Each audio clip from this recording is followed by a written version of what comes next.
형 에서와의 만남을 앞두고 절박한 가운데 참 기도를 드린 이 야곱은 이제 기도를 마치고 그가 생각했던 전략대로 실행에 옮기게 됩니다. 그는 먼저 에서를 만나기 전에 어마어마한 선물을 에서에게 보내죠.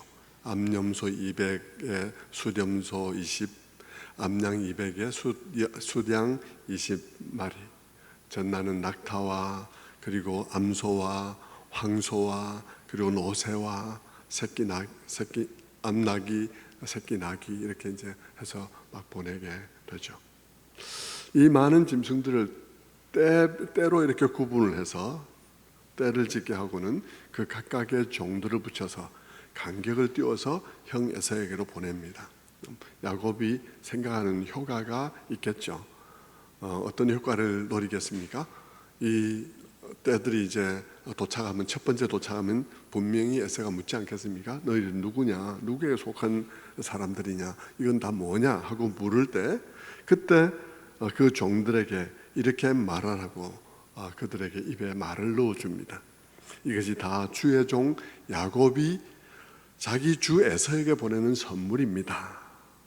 그러면서 말을 하라는 것입니다. 그러면 에서의 입장에서는 짐승들이 200마리가 오는데, 적은 짐승이 아니죠. 200마리가 오는데 물어보니까 동생 야곱이 자기의 주 에서에게 보낸 선물이라 하는 말을 하니까 상당히 좀 당황스럽겠죠. 그리고 보니까 그 뒤에 또 짐승이 한 떼가 오는 거예요. 이건 또 뭐냐 하니까 이것도 또 그렇다고 말을 하는 것입니다. 그런데 또 그 뒤에 또 암양이 오고, 그 뒤에 또 수양이 오고, 그 뒤에 낙타가 오고, 낙타 새끼가 오고, 암소가 오고, 황소가 오고, 나귀가 오고, 계속 이렇게 오면 에서의 마음이 어떻겠습니까? 올 때마다 주의 종 야곱이 자기의 주 에서에게 보내는 선물입니다. 그것을 통해서 야곱이 하고자 하는 것은 무엇입니까? 형 에서의 마음을 누그러뜨리는데, 어떻게 누그러뜨리는 것이죠? 선물을 물론 주는 것도 주는 거지만 그 모든 말들을 통해서도 야곱이 낮아졌다는 사실을, 낮아진 야곱 자신을 보여주는 것입니다. 전에는 형 위에 있으려고 그랬지만 형님이 주님이십니다. 나의 주인이십니다. 내가 형의 종입니다. 라고 하는 그것을 통해서 야곱의 낮아진 마음을 보게 하는 거예요. 그리고 전략적으로 그렇게 함과 어울러서 그 짐승들을 끌고 갈 종들에게 또 아주 세심하게 지시를 해요. 17절부터 18절의 말씀인데 한번 다시 보면요, 그가 또 앞선 자에게 명령하여 이르되 내 형 에서가 너를 만나 묻기를 내가 누구의 사람이며 어디로 가느냐, 내 앞에 것은 누구의 것이냐 하거늘 대답하기를 주의 종 야곱의 것이요 자기 주 에서에게 보내는 예물이오며 야곱도 우리 뒤에 있나이다. 이것은 주의 종 야곱이 자기의 주 에서에게 보내는 예물입니다 라고 이렇게 말을 하라고 아주 세심하게 말을 하는데, 그 세심하게 주의 종 또 그 자기의 주 이렇게 말했을 뿐만 아니라 그 주에게 드리는 예물입니다 할 때 그 예물이란 단어도 세심하게 선택해서 입에 넣어주는 것입니다. 종들의 입에 그 말을 넣어주고는 가서 이렇게 말하라. 그 말은 히브리어로 민하라는 단어인데, 그것은 어떤 단어냐면 낮은 자가 높은 자에게 보내는 공물입니다. 공물 있죠. 공물. 봉신이 그 군주에게 보내는 그런 공물이라든지 이런 그런 약소국들이 강대국에 보내는 공물 같은 그런 공물이라는 의미를 담고 있는 단어이고요. 그것은 또한 동시에 레위기 2장에서는 하나님께 드리는 소재의 예물에 그 단어가 사용되었습니다. 하나님께 드리는 소재의 예물에 쓰이는 단어예요. 그러면 그 말이 주는 느낌은 무엇입니까? 여러분, 그것이 제사에 드리는 예물에 사용되는 단어다. 형에게 지금 선물을 보내면서 선물입니다 하는 단어를 신에게 드리는 제사에 사용되는 용어를 사용했다면 여러분, 그것은 어떤 느낌을 주나요? 그것은 형 에서에게 형은 나에게 군주와 같습니다. 당신에게 드리는 이 곡물과 같습니다 하는 것과 아울러서 마치 신에게 속죄를 받기 위하여 예물을 드리는 것처럼, 속죄 예물을 드리는 것처럼 형을 높이 보면서 형 앞에 용서받기 위해서 신에게 제사 드리듯 형에게 보내는 그런 제물같이 그렇게 느껴지도록 하는 단어를 썼다는 것이죠. 그렇게 야곱은 간절한 마음을 담아서 진정 형과의 화해를 원하는 마음으로 그 예물을 드렸습니다. 지난번에 말씀을 드렸습니다만 지금 야곱은 다른 일을 하는 게 아니라요, 하나님께서 가나안 땅으로 돌아가라 해서 가나안 땅으로 돌아가는 과정 속에서 하고 있습니다. 그냥 그 땅에 들어가기만 하면 되는 게 아니라 그랬습니다. 그것은 신학적인 의미가 있는 것이라 그랬죠. 하나님께서 지금 스토리를 만들어 갈 때에 있어서 신학적인 의미가 있는 것이죠. 땅에만 들어가면 되는 것이 아니라 거기는 정말 아브라함의 약속을 이어받아서 거기다가 모든 민족들에게 복이 되는 한 그런 민족을 이루기 위하여 거기에 들어가는 것이죠. 그러기 위해서 정말 예수님께서 말씀하신 것처럼 형제에게 원망받을 만한 일이거든 재물을 놔두고 가서 형제와 화해하고 제사를 드릴 것이라고 말한 것처럼 그 땅에 들어갈 때에 형하고 완전한 화해를 하고 들어가는 의미를 갖고 있는 것입니다. 여러분, 그래서 이 온갖 정성을 들여서 선물을 준비하고 말들을 준비하고 그 선물을 표시하는 그 단어 하나도 신경 써서 선택해서 내가 정말 신에게 용서받기를 원하는 제사를 드리는 것처럼 형에게 용서받기를 원합니다 라는 마음을 담아서 거기다 보내는 거예요. 아무튼 그런 상세한 지시와 함께 종들을 보내고 야곱은 처자들과 함께 뒤에 남았습니다. 그리고 밤중에 처자들을 다시 강을 건너게 하죠. 그리고 야곱은 홀로 남았습니다. 여러분 한번 상상해 보십시오. 야곱의 마음을 한번 상상해 보십시오. 캄캄한 밤입니다. 그리고 아무도 곁에 없습니다. 어땠을까요? 너무나 외로움과 어울러서 너무나 두려웠을 거예요. 그렇게 두려울 것이 뻔하죠. 다 보내고 캄캄하고 지금처럼 어떤 후라시도 없는 그런 때에 다 건너보내고 홀로 남는다는 것은 너무나 두려운 시간이 될 것임에도 불구하고 다 건너보내고 홀로 뒤에 남은 이유가 뭘까요? 말할 것도 없습니다. 이거는 깊이 자기의 삶을 돌아보면서 하나님 앞에 기도하기 위한 것 아니면 그렇게 할 이유가 없잖아요. 그렇게 할 이유가 없습니다. 그런데 여러분, 그 밤에 누군가가 찾아온 거예요. 밤이니까 누군가는 알아볼 수가 없습니다. 그런데 그 사람이 오더니 다짜고짜로 야곱을 그냥 넘어뜨린 거예요. 너무나 놀라서 야곱이 얼마나 무서워하고 있는 상황이겠습니까? 근데 누군가가 나타나서 그를 넘어뜨리니까 이렇게 가위 눌리는 것 같은 그런 상황일 것이고, 막 꿈에 악몽 꿀 때 여러분 어떻습니까? 온 힘을 다해서 막 그냥 식은땀 흘리면서 그렇게 하다 잠 깨고 그렇게 하는 것 같이 여러분 아마 그와 흡사하게 야곱도 온 힘을 다해서 이게 뭐냐 그러면서 막 씨름을 하게 되었을 거예요. 씨름은 그렇게 시작되었을 것입니다. 그러나 여러분, 사실 그 싸움은 야곱이 이길 수 있는 싸움은 아닙니다. 왜냐하면 야곱에게 싸움을 건 존재는 사실상 하나님이기 때문이에요. 그런데 성경은 참 이상한 말을 하죠. 그 씨름이 금방 끝나야 되는데, 하나님이면 금방 끝나야 되는데 밤새 씨름이 계속되었고, 게다가 성경은 이런 이상한 말도 하는 것입니다.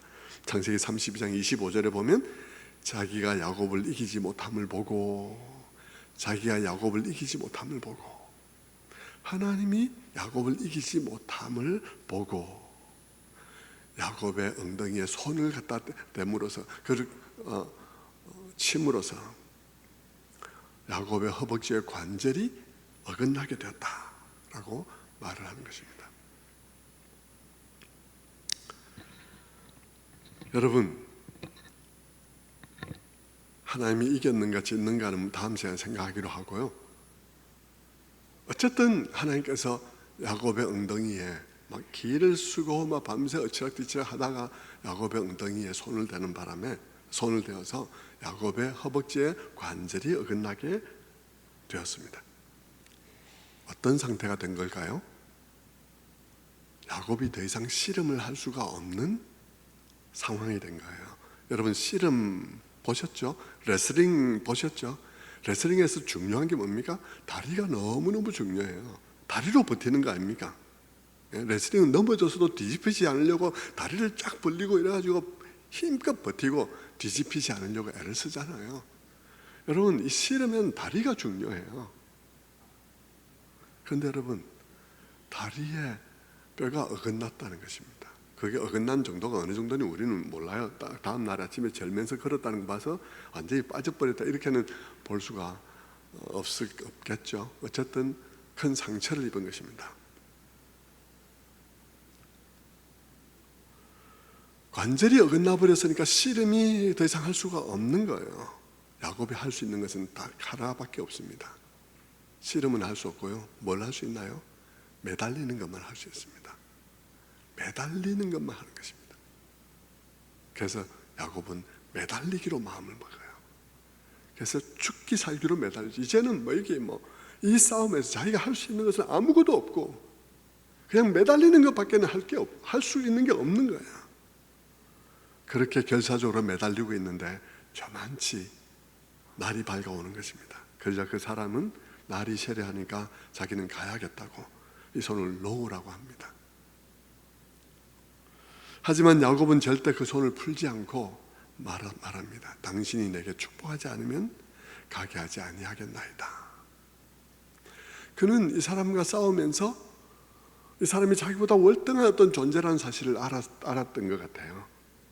이 허벅지 뼈가 위골이 되는 것이 여러분 보통 힘으로 되는 건 아니잖아요. 야곱이 힘이 약한 사람이 아닙니다. 그가 목자들이 그가 그 외삼촌 집에 찾아갈 때 우물가에서 이제 그 있게 되는데 우물가에서 라헬을 만나게 되잖아요. 그때 목자들이 우물 뚜껑을 덮은 채 양들을 데리고 기다리고 있었습니다. 왜 기다리냐 그랬더니 우리 힘으로는 이 뚜껑 못 연다. 다른 목자들이 와서 같이 열 거다. 이럴 때 야곱이 라헬 앞에서 힘자랑 한번 하죠. 그 뚜껑을 혼자서 엽니다. 그때 다리에 힘도 좋고 다 튼튼하다는 말입니다. 야곱이 엄청 튼튼하다는 말이죠. 그런데 그가 이 사람과 씨름하면서 자기의 이 뼈가 위골되는 것을 경험하면서 이 존재가 자기보다 엄청 우월한 존재라는 사실을 알았던 것 같아요.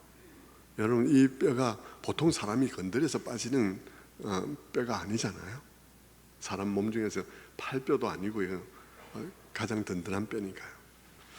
그래서 그가 죽도록 매달리면서 당신이 내게 축복하지 않으면 내가 보내지 않을 것입니다 라고 말을 하죠.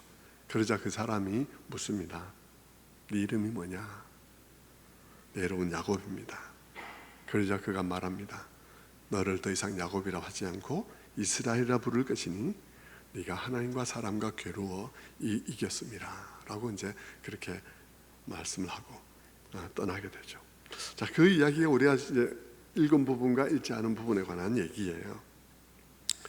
여러분 이 사건은 야곱이 하란에서 20년 생활을 정리하고 가나안 땅으로 돌아가는 가나안 땅에 들어가는 것과 하란에서의 땅의 생활을 정리하는 사이에 끼어 있는 그런 사건입니다.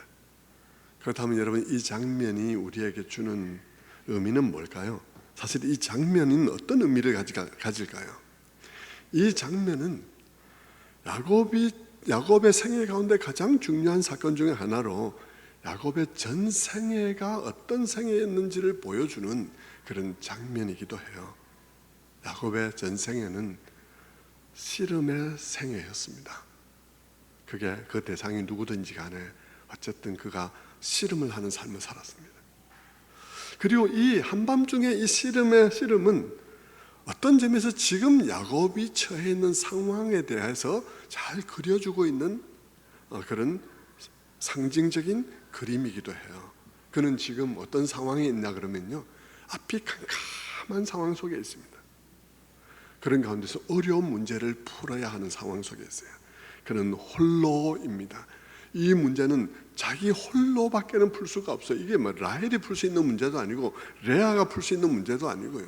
누가 풀어줄 사람이 없이 자기 홀로 이 문제에 대해서 책임이 있고 이 홀로 이 문제를 풀어야 되는 그런 문제였어요. 그의 상황은 그 캄캄한 밤처럼 무서운 상황이었습니다. 그렇게 외롭고 그렇게 무서운 상황이 바로 그 밤과 같은 상황이었어요.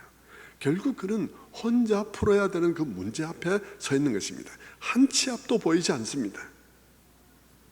그런 의미에서 그 상황은 그가 처해 있는 상황을 보여주는 것입니다. 여러분도 그런 상황에 처해 있는 때가 있었을 것입니다. 우리의 문제도 대개는 그래요. 작은 문제들은 이렇게 소소히 서로 나눌 수 있지만 큰 문제는 말해봐야 소용이 없는 문제들이 대부분이에요. 말해봐야 아무 위로도 되지 않고 말해봐야 아무 도움도 되지 않고, 그리고 그런 큰 문제들은 전부 다 한 치 앞이 보이지 않는 문제들입니다. 여러분들도 그런 때가 있었을 것입니다. 그리고 어쩌면 여러분 중에는 그런 상황 속에 있는 분들도 있을 거예요. 그렇다면 그런 분들에게 오늘 이 장면은 오늘 우리에게 무엇을 보여주고 있습니까? 오늘 이 장면이 우리에게 보여주는 아주 이 장면 속에 깊은 의미가, 깊은 교훈이 있고요. 그 다음 깊은 교훈은 이렇게 교훈이 층층이 쌓여 있는데, 그 중에 가장 가벼운 교훈을 먼저 우리가 살펴보면, 오늘 이 장면은 그런 우리들에게 무엇을 보여주나요? 그것은 우리가 정말 한 치 앞에 보이지 않고 아무도 내 문제를 해결해 줄 수 없고 나 홀로 이 문제를 감당해야 되는 바로 그 상황, 캄캄한 어둠 속에 홀로 있는 것 같은 그런 상황이 하나님과의 특별한 만남을 가질 수 있는 시간이라는 것입니다. 바로 그 시간이 하나님과 특별한 만남을 가질 수 있는 시간이에요. 하나님과의 특별한 만남은 바로 그렇게 홀로 있을 때 주로 일어나요. 홀로 남아서 특별히 결사적으로 기도할 때 그런 일들이 주로 일어나는 거예요. 여러분 주변을 다 돌아보십시오. 하나님을 만났다는 사람들이 어느 때 만났는지 한번 물어보십시오. 여러 사람과 함께 웃고 떠들다가 하나님 만났다는 사람 아무도 없습니다. 하나님을 만났다는 사람들의 공통적인 특징은 뭐냐 그러면 다 혼자 있을 때 하나님을 만났습니다. 그리고 그 대부분은 기도할 때 주님을 만납니다. 혼자 있는 그 시간, 혼자 기도할 수밖에 없는 그 시간은 너무나 중요한 시간이에요. 우리에게도 너무나 중요한 시간이에요. 그 시간은 야말로 하나님을 만날 만한 때인 것입니다. 그러므로 여러분들은 그 시간을 낭비하지 말아야 되는 거예요. 그 시간은 너무나 고통스러운 시간이고 정말 앞이 하나도 보이지 않는 시간이지만, 그러나 그 시간은 하나님을 만날 수 있는 시간이기도 한 거예요. 그 시간을 그냥 포기하고 자포자기하고 흘려보내지 말아야 되는 것입니다. 그 시간을 낭비하지 말아야 되는 거예요. 그 시간이 내가 하나님을 만날 수 있는 시간이니까 내 일생일 때에 하나님을 만날 중요한 시간인 줄 알아 그 시간을 낭비하지 말아야 하는 것입니다. 그래서 이사야서도 그렇게 말합니다. 이사야서 55장 6절에 그런 말씀을 하죠. 너희는 여호와를 만날 만한 때에 찾으라, 가까이 계실 때에 그를 부르라 라고 말하는 것입니다. 그 시간이 여러분이 하나님을 찾아야 할 시간이요, 그 시간이 여러분이 하나님의 이름을 불러야 할 시간인 것입니다. 여러분의 고독한 시간, 여러분의 두려운 시간, 그 시간은 하나님이 여러분을 만나줄 수 있는 시간인 거예요.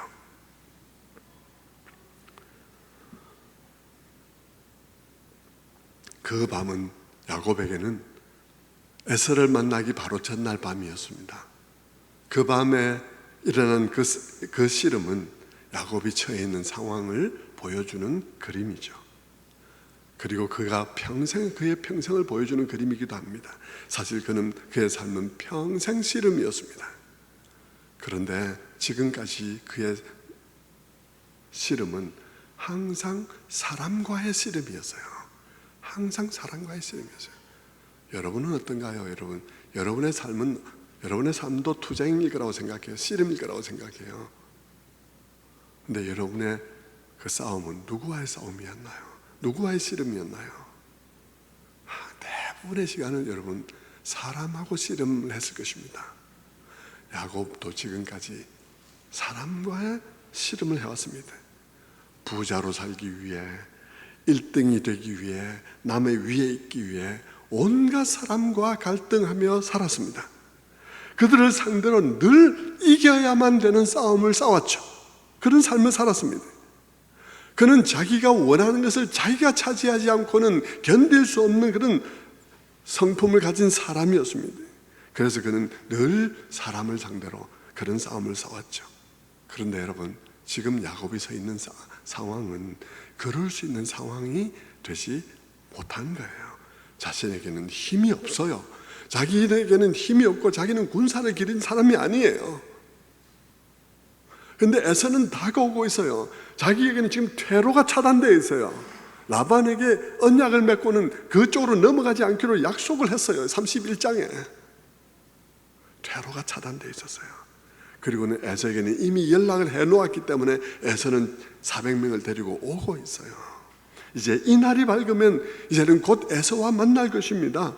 최선을 다해서 자기의 전략을 가지고 최선을 다하지만 그래도 야곱의 마음이 바뀌지 않으면 그날이 자기에게는 끝입니다. 그는 다시 한번 절감할 수밖에 없는 순간이에요. 나의 최선으로는 턱도 없구나. 나의 최선은 한참 모자라는 것이구나. 하나님께서 도와주지 아니하시면 안 되구나.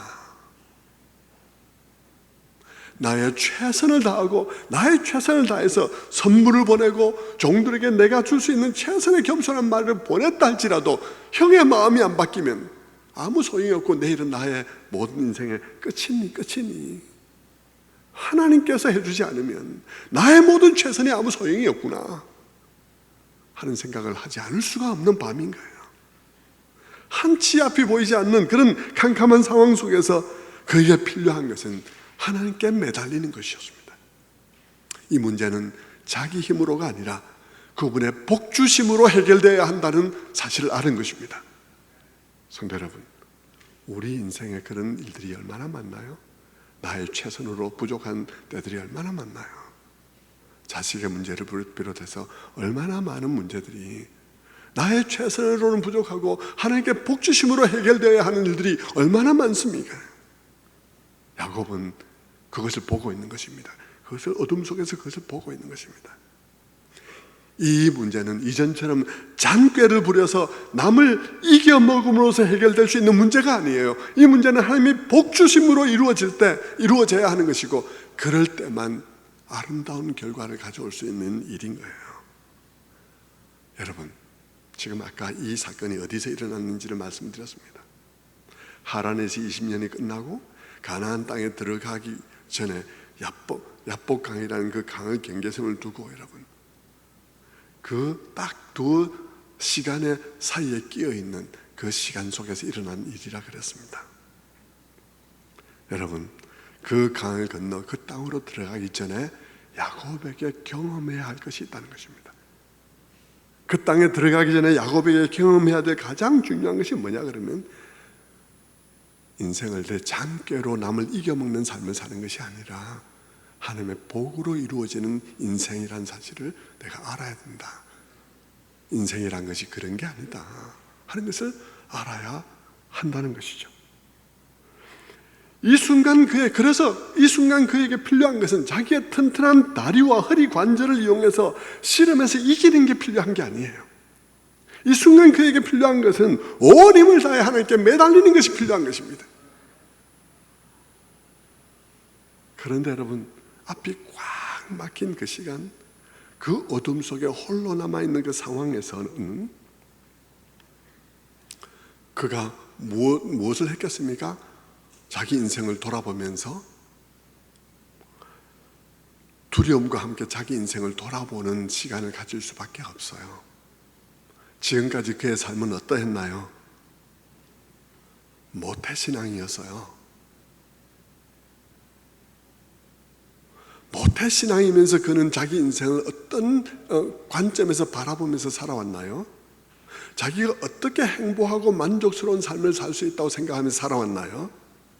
그는 지금까지 자기 인생의 만족과 행복은 남하고 경쟁해서 이기는 데서 오는 것이라고 생각하면서 살아왔습니다.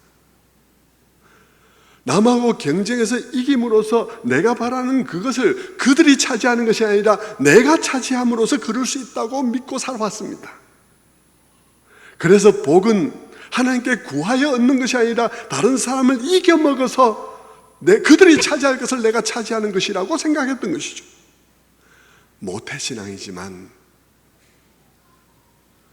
그의 복에 대한 관념은 그러했습니다.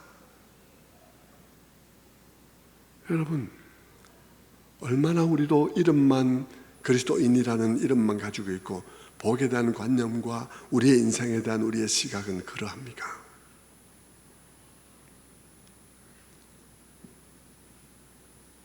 복이 하나님께로부터 오는 것이 아니라 내가 다른 사람을 이겨먹으면서 오는 것이라고, 이겨먹으면서 내가 확보한 그것이 복이라고, 그럴 때들이 얼마나 많나요?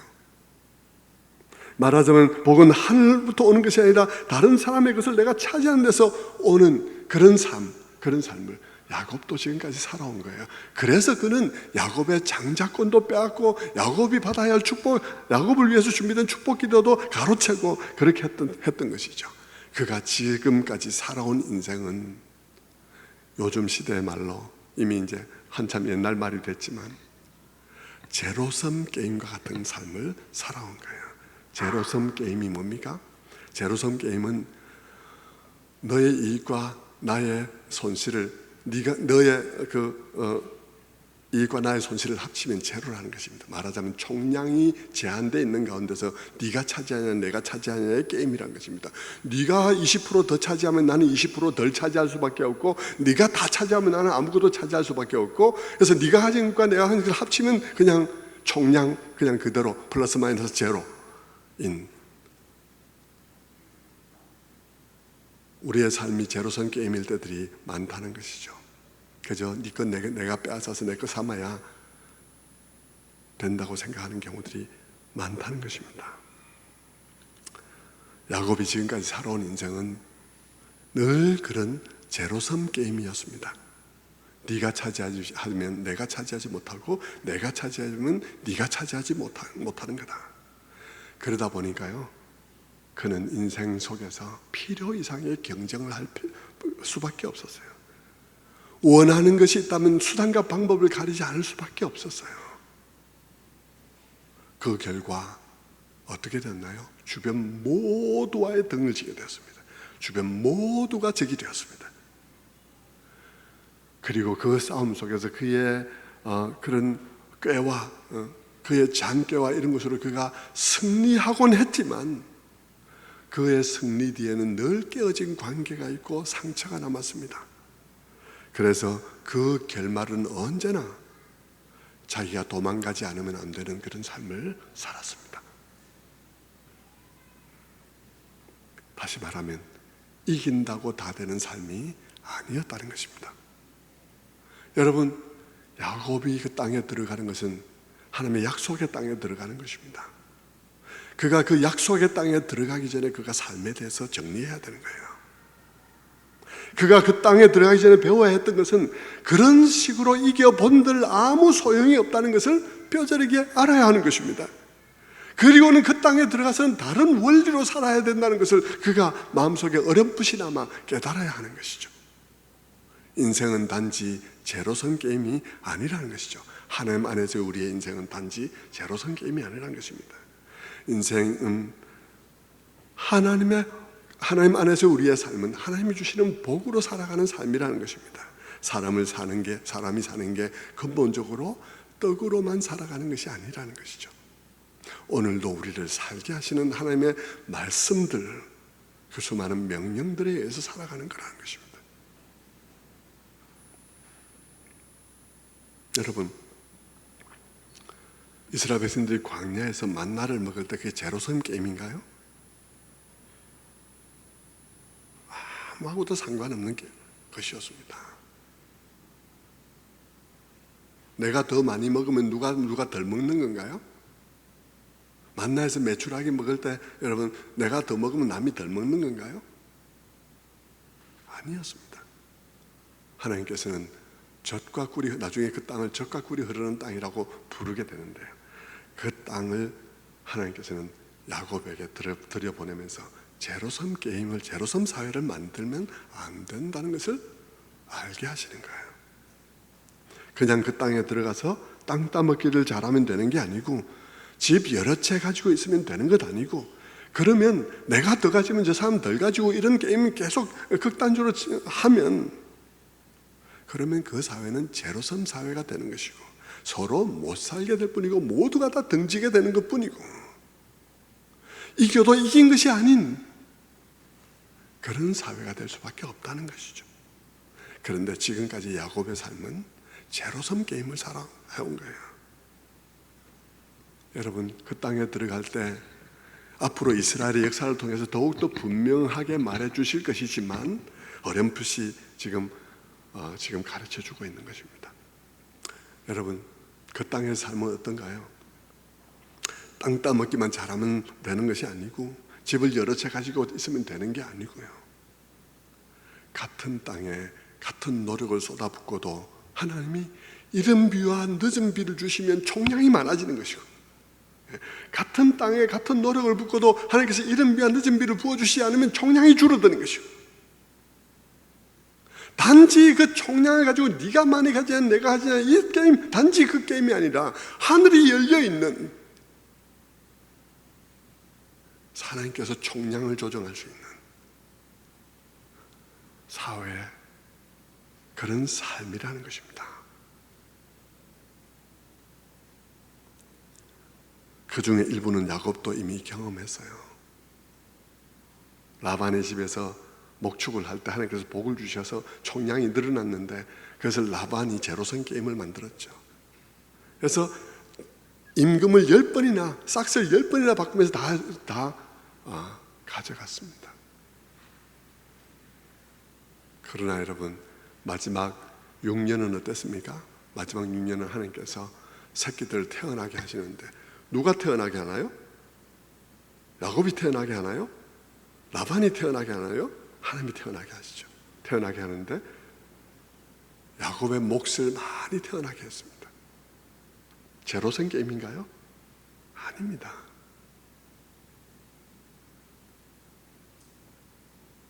뿐만 아니라 그 세월 동안 야곱의 마음속에 있었던 여유와 평안함, 그 라반의 말할 수 없는 차별과 불공정에도 불구하고 그가 묵묵히 그 시간을 견뎌올 수 있었던 그 마음의 힘, 어디서 온 건가요? 베델에서 만나주신 하나님의 은혜 가운데 온 것입니다. 그거 누구한테서 뺏어서 온 건가요? 그 마음의 힘, 그 마음의 평안의 능력들 누구한테서 빼앗아서 온 건가요? 아닙니다. 하나님께서 그냥 수직적으로 온 것이에요. 하나님께서는 그 복을, 그 평안의 복, 그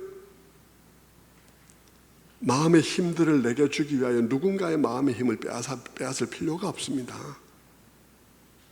그냥 주시는 거죠. 하나님을 아는 사람들의 삶은 단지 제로섬 게임이 아닙니다. 그분 안에서 우리는, 나도 충만하고 여러분도 충만하고 우리 모두 충만해도 총량이 부족하지 않습니다. 그것이 하나님 안에서의 삶입니다. 결국 그리스도인의 삶은 단지 제로섬 게임이 아니라는 것입니다.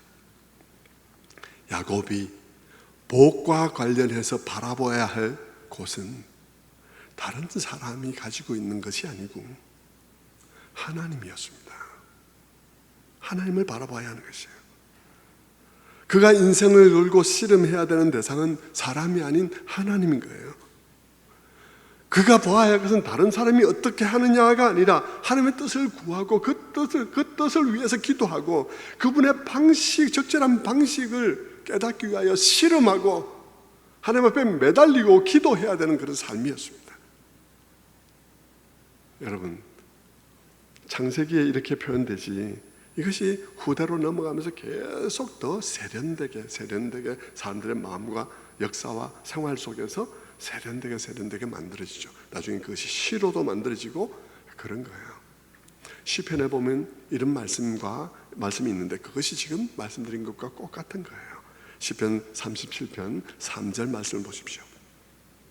여호와를 의뢰하고 선을 행하라. 땅에 머무는 동안 그의 성실을 먹을거리로 삼을지어다. 여호와를 의뢰하고 선을 행하라. 하나님을 믿고 그분을 신뢰하는 마음으로 너는 선을 행하라. 자, 선을 행할 때 딴 생각 많이 들지 않겠습니까? 남들 하는 것도 많이 보이지 않겠습니까? 그런데 너는 선을 행하라. 뭐 어떻게? 하나님을 신뢰하고 땅에 머무는 동안 하나님의 성실하심을 너의 먹을거리로 삼아라. 매일매일 그분, 네가 매일매일 밥 먹고 힘내듯이 네 영혼이 여호와의 성실하심을 먹고 힘을 내라. 그리고 그분을 신뢰하고 매일매일을 선을 행하며 살아라. 제로서인 게임하지 말고 하나님을 신뢰하고 살아라라고 말하죠. 4절에 이렇게 말합니다. 시편 37편 4절에 이렇게 말합니다. 또 여호와를 기뻐하라. 그가 네 마음의 소원을 내게 이루어 주시리로다. 내 길을 여호와께 맡기라. 그를 의지하면 그가 이루시고 내 의를 빛같이 나타내시며 내 공의를 정오의 빛같이 하시리로다. 여호와를 기뻐하라. 그가 네 마음의 소원을 이룰 것이다. 네 마음에 네가 막 얄팍하게 원하는 것이 아니라 너의 존재 깊은 곳에 내가 정말로 필요로 하고 있는 너의 need, 네 속에 있는 너의 need, 내 속에 있는 너의 필요를 채울 것이다. 너의 그 모든 불평과 너의 모든 그 불안과 너의 모든 그 목마름이 나오는 너의 마음 깊은 곳에서 너의 필요를 채울 것이다. 그런데 그 37장 5절에 그렇게 말씀하죠. 내 길을 여호와께 맡기라. 여호와를 기뻐하라. 네 길을 여호와께 맡기라. 같은 말이에요. 여호와를 기뻐한다는 것은 찬송만 부르는 것이 아니라 여호와의 길을 기뻐하는 것입니다. 여호와의 행하시는 길, 여호와께서 하시는 방식들을 기뻐하는 거예요. 그것이 그를 의지하는 거예요. 그렇게 하면 5절에 뭐라고 말하나요? 5절을 다시 한번 띄워주세요. 5절에 뭐라고 말하나요? 내 길을 여호와께 맡겨라. 그를 의지하면 누가 이룬다고요? 내가 이룬다고요? 그를 의지하면 그가 이루는 거예요. 여러분, 그리스도인의 삶의 특징은 그것입니다. 우리의 삶의 특징은 우리가 결말을 봐야 되는 게 아니에요. 우리가 최선을 다 안 한단 말 아니고요. 우리의 노력 안 한단 말 아니에요. 우리의 모든 최선과 우리의 모든 노력이 여호와의 길을 따르기 위해서 최선을 다하면 내가 이루는 게 아니라 누가 이루어요? 하나님이 이루신다는 것입니다. 여러분, 그게 그리스도인의 삶입니다.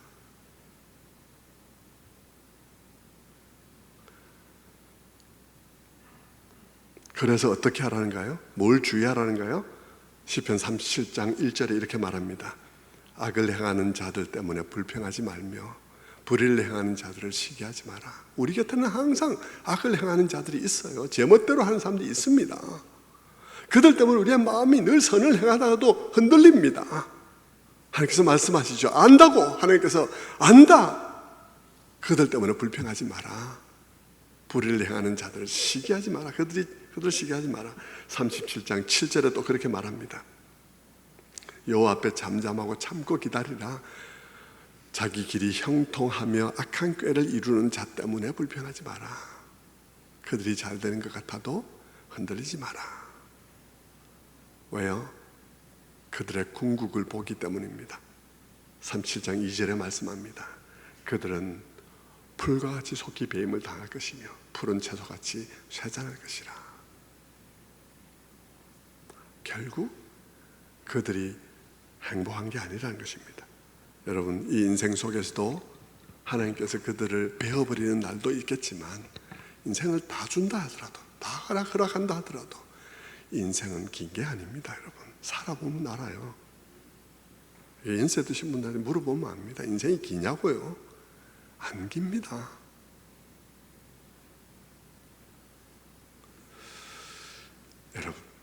그렇게 하나님의 길을 기뻐하고 하나님의 선하심을 의지하고 그분을 기뻐하고 그분의 길로 행하는 그런 일을 해라. 그러면 하나님께서 이루실 것이다. 우리 제로섬 게임 아니다.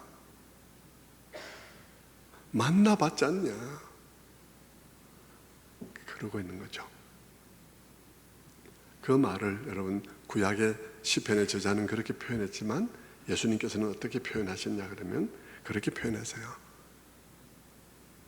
넓은 길로 가지 마라. 많은 사람들이 그 길로 간다 하더라도 흔들리지 마라. 너는 좁은 길로 가라 라고 말한 것이죠. 신자의 씨름은 그런 씨름입니다. 하지만 야곱의 지금까지의 삶은 늘 사람들을 바라보면서 사람들이 가진 것을 바라보면서 그들의 것을 빼앗아 먹는 그런 사람들과의 경쟁이었습니다. 그 사람들과 똑같은 데 마음을 두고 그들과 똑같은 의미와 목표를 두고 그들과 똑같은 방법으로 싸우면서 그들과 똑같은 방식으로 그들을 이겨먹는 싸움을 싸운 것이죠. 그리고 그가 이겨서 그것을 차지하게 되면 이것이 복이다. 하나님께서 복 주셨다고 말을 해온 것이죠. 제로섬 게임을 하면서 다른 사람들의 것을 빼앗아서 자기의 복으로 삼는 삶을 산 거예요. 그래서 그것을 복이라고 말하고 하나님께서 이렇게 복을 주시다고 말하지만 그러면서 나는 이겼다고 말하지만 사실은 패배인 그런 싸움을 싸워온 것입니다. 주님은 항상 우리의 삶에 대해서 패배 같으나 패배가 아니라고 말씀하시는데 그리고 주님의 삶도 그런 삶이었는데 그리고 십자가도 그런 그것을 보여주고 있는데 패배가 패배가 아니라고 그리고 바울의 삶도 그것을 보여주고 있는데 야곱은 늘 과거에 승리 같아 보이나 패배인 삶을 살아온 것이죠. 최근에 그와 반대되는 삶들을 그것과는 또 다른 삶들을 경험해 오고 있기는 하지만 말입니다. 그런데 하나님께서는 그를 가나안 땅으로 돌아가라고 말씀하시고는 그가 가나안 땅으로 향해서 출발해서 가나안 땅에 들어가기 바로 직전에 이르렀을 때 하나님께서 그를 막다른 골목에 몰아넣고는 그의 삶을 총정리하도록 하신 것입니다. 그의 삶을 총정리하는 것입니다. 막다른 곳에서 하나님 앞에 홀로 남아서 그는 자기 인생을 생각하게 한 것이죠. 생각 안 할 수 없죠. 자기가 자기 힘으로만 살아왔던 날들과 최근에 하나님께서 그에게 주신 깨달음들을 생각했을 것이고요. 그리고 그 깨달음 속에서 자기의 삶의 변화가 온 것을 생각할 것이고 그 변화된 삶 속에 복을 주어서 지팡이만 들고 건넜지만 두 때를 이루고 지금 강을 건너고 있는 자기 자신을 보았을 것입니다. 그러면서 그는 동시에 무엇을 봅니까? 하나님께서 주신 이 모든 은혜에도 불구하고 지금도 하나님께서 은혜를 주시지 않으면 안 된다는 사실을 매일매일 매 걸음걸음 하나님께서 은혜를 주시지 않으면 안 된다는 사실을 그는 보고 있는 것입니다. 하나님께서 지금도 복을 주셔야 한다는 사실을 그로 하여금 고백하게 하는 것입니다. 그런 점에서 보면 약속의 땅으로 야곱이 돌아가는 것을 막고 있는 것은 에서가 아닌 거죠. 그것은 하나님인 것입니다. 에서는 막을 수 없어요.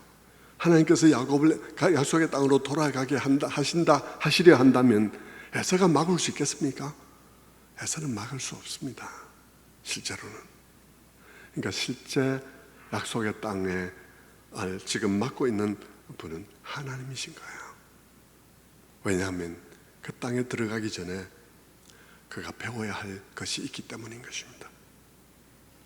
오늘 이 씨름 이후에 그가 야곱을 만날 것이고 야곱을 만난 후에 어떻게 되었는지를 그가 모든 것을 보게 되었을 때 그가 이 오늘의 이 밤을 기억하면서 그가 마음속 깊이 기억하고 그의 마음속에 남아야 할 것이 무엇인지를 하나님께서 그것을 가르쳐 주기 위한 것이죠. 그것이 무엇입니까? 모든 것이 다 끝나고 난 다음에 그의 마음속에 남아야 하는 것은 무엇입니까? 그의 마음속에 남아야 하는 것은 내가 씨름해야 될 대상은 사람이 아니라 하나님이었구나.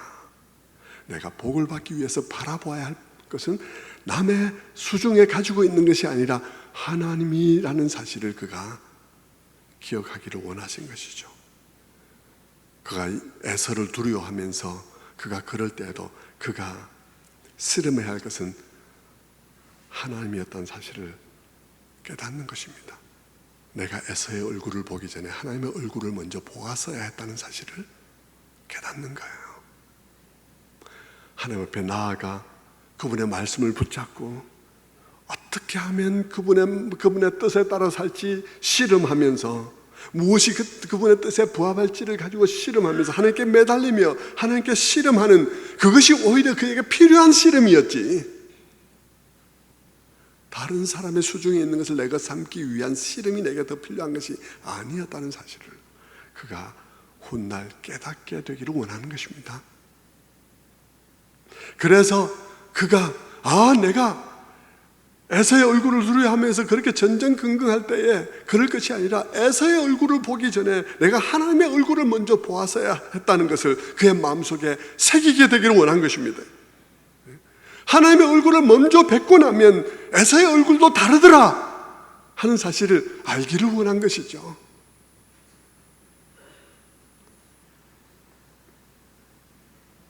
그래서 하나님은 야곱을 오직 하나님께만 매달릴 수밖에 없는 상황에 밀어놓고 그와 씨름하며 그의 허벅지를 어긋나게 한 것입니다. 대단히 상징적인 행동이에요. 그의 허벅지를 어긋나게 한 것. 그것은 무엇입니까? 야곱은 지금까지 자기 힘으로 살아왔습니다. 많은 사람들과 씨름하면서 자기 꾀를 가지고 종횡무진 좌충우돌 쫓아다녔죠. 그런데 그런 야곱, 그렇게 쫓아다니면서 잔꾀로 재빠르게 움직이면서 다른 사람을 속여먹고 이겨먹던 그 야곱에게 그가 약삭빠르게 쫓아다닐 힘을 무너뜨린 것입니다. 그는 더 이상 그렇게 쫓아낼 수 없어요. 그를 절뚝거리게 한 것입니다. 그는 더 이상 자기 꾀를 쫓아서 그렇게 약삭빠르게 쫓아다닌 수가 없게 되었습니다. 그는 이제 그것을 포기하고 자기의 잔꾀를 가지고 쫓아다니는 삶을 포기하고 하나님께 매달리는 것을 배웠습니다. 그리고 하나님께 매달려 그분의 얼굴을 보면 내가 두려워하는 에서의 얼굴도 바뀔 수 있다는 것을 알게 된 것이죠. 비록 절뚝거리기는 하지만 하나님을 더욱 의지하는 삶을 살게 된 것입니다. 비록 이전처럼 약삭빠르게 움직이지 못해서 때로는 당장은 답답하고 효과적이지 않은 것처럼 보일지는 몰라도 그래도 승리하고 상처만 남는 그런 삶이 아닌 샬롬이 남는 삶을 살아가도록 그는 인도함을 받고 있는 것이죠. 그런 점에서 성도 여러분, 이 야복 강가의 사건은, 시간은 야곱의 골방 기도의 시간입니다. 아무도 없는 곳에서 주님을 만나는 그런 시간이었죠. 신약에 오면 우리 주님도 제자들에게 골방에서 기도하라고 요구하십니다. 마태복음 6장 6절에 이렇게 말씀하시죠. 너는 기도할 때에 네 골방에 들어가 문을 닫고 은밀한 중에 계신 내 아버지께 기도하라. 은밀한 중에 보시는 네 아버지께서 갚으시리라. 주님은 강조하셨습니다. 골방을요. 보이는 곳에서 막 이렇게 드러나게 바리새인처럼 기도하지 말고 네 골방에서 기도하라는 것입니다. 방이 골방이라는 뜻은 아니에요. 골방일 수도 있죠. 골방이 의미하는 바는 네 골방에 들어가 문을 닫고 라는 말에서 표현됩니다. 문을 닫으라고요. 너 혼자 있으라고요. 세상의 많은 소리를 차단하라고요. 문을 닫고 기도하라는 것입니다.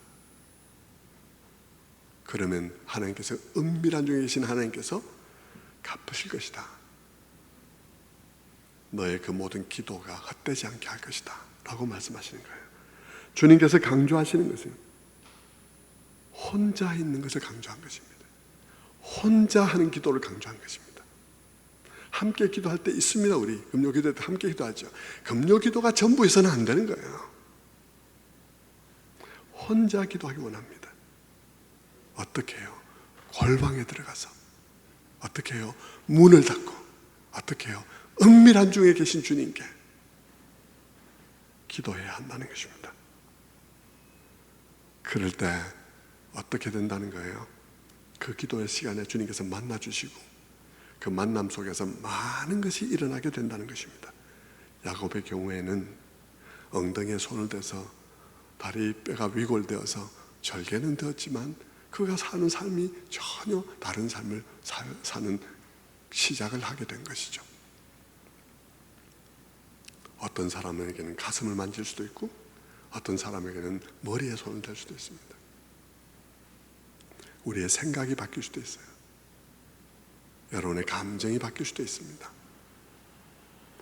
우리가 할 수 없는 문제들 너무 많아요. 나의 원수의 문제, 내 자녀의 문제, 제가 저런 마음만 이렇게 바꿔 먹으면 되는데 그 마음을 어떻게 할 수 없는 데도 너무 많습니다. 골방에 들어가십시오. 골방 속에서 주님께서 만지게 하십시오. 만져달라고 기도하시길 바랍니다. 은혜만이 우리를 완성해 가는 거예요.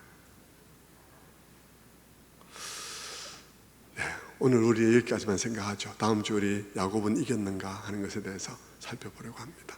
오늘 말씀을 우리가 보면서 하나님이 참 정교한 하나님이십니다.